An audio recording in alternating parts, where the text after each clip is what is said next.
Shadaqatin jariyatin, sedekah jariyah. Yang kedua adalah ilmun yuntafa'u bihi. Dan yang menjadi titik penekanan kita pada Jumat yang berbahagia ini adalah awaladin sholihin yad'ulah, anak-anak kita yang akan melanjutkan ibadah kita. Karena bagaimanapun kalau kita sudah meninggal, ketika kita meninggalkan anak-anak yang sholat, maka sholatnya anak kita itu akan bermanfaat untuk kita. Dulu yang ngajari sholat anak-anak itu ya bapaknya meninggal, maka masuk ke yang kedua, ilmun yuntafa'u bihi, ilmunya bapak yang ngajarin anak sholat itu akan terus mengalir. Oleh karena itu hadirin, merupakan kecelakaan yang terbesar dalam kehidupan itu bukan ketika kita tidak punya uang. Bahkan orang itu kalau tidak punya uang hisapnya cepat. Orang itu kalau tidak begitu punya banyak harta, besok pertanyaannya di hari kiamat tidak ribet-ribet amat, beda dengan yang hartanya banyak.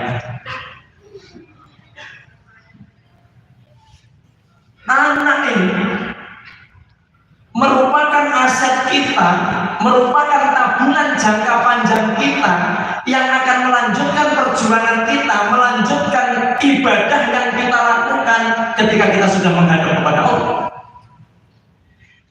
Kalau sampai orang tua gagal mendidik anak, khutbah Jumat ini bukan hanya kami sampaikan kepada jamaah yang hadir, tetapi kami sampaikan juga untuk kami sebagai pengingat, karena kami juga sebagai orang tua.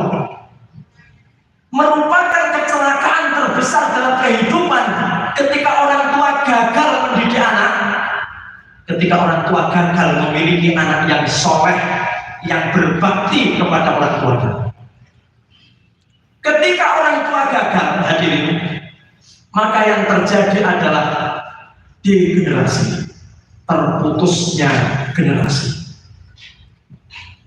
Para pakar mengatakan bahwa kalau orang tua itu gagal dalam mendidik anak, maka akan terjadi putusnya generasi, yang itu ada dua macam. Yang pertama disebut dengan degenerasi nasabiah, dan yang kedua disebut dengan degenerasi diniah.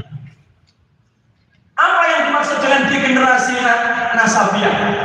Ini ditandai dengan tiga hal: terputusnya keturunan, terputusnya generasi yang berupa keturunan ini. Hari ini kita lihat dalam tiga fenomena jamaah Jumat yang dimuliakan Allah. Satu, semakin sedikitnya keinginan seorang manusia untuk menikah. Ada orang yang sampai umur sekian tidak nikah. Kita ya, kenapa kamu tidak menikah? Alah, repot. Tidak mikir istri, tidak mikir butuh. Lebih baik saya hidup sendiri. Yang pertama. Maka ketika seseorang tidak menikah, bagaimana dia akan memiliki keturunan? Maka pasti keturunan itu akan putus, hadirin. Yang kedua, fenomena yang kedua, ada orang yang mau menikah tetapi dia tidak mau punya anak. Dia sudah menikah, ditanya kenapa kamu tidak punya anak? Ribet, ngeragati, ngentek-ngentek duit, marahin. Yang ketiga, yang sekarang juga tidak kalah viralnya, munculnya penyimpangan seksual atau yang kita kenal dengan LGBT. Hati-hati dengan lingkungan sekitar kita, hati-hati dengan pergaulan anak-anak kita. Ketika seseorang naudzubillah menyukai dengan sesama jenisnya, maka dipastikan manusia ini akan punah lambat laun. Bagaimana agar tidak terjadi putusnya keturunan? Nanti solusinya setelah yang kedua. Yang kedua, di generasi diniah, terputusnya generasi kita dalam bidang agama. Enteng-entengane bapaknya soleh, anaknya gak soleh. Bapaknya fasih maca Quran, anaknya ikrok saja berkabut. Ini masih enteng. Yang paling bahaya itu kalau bapaknya Islam, anaknya murtad. Maka pertanyaannya, apa yang menyebabkan ini semuanya? Yang menyebabkan putusnya generasi ini apa? Jelas orang tuanya gagal dalam mendidik anak.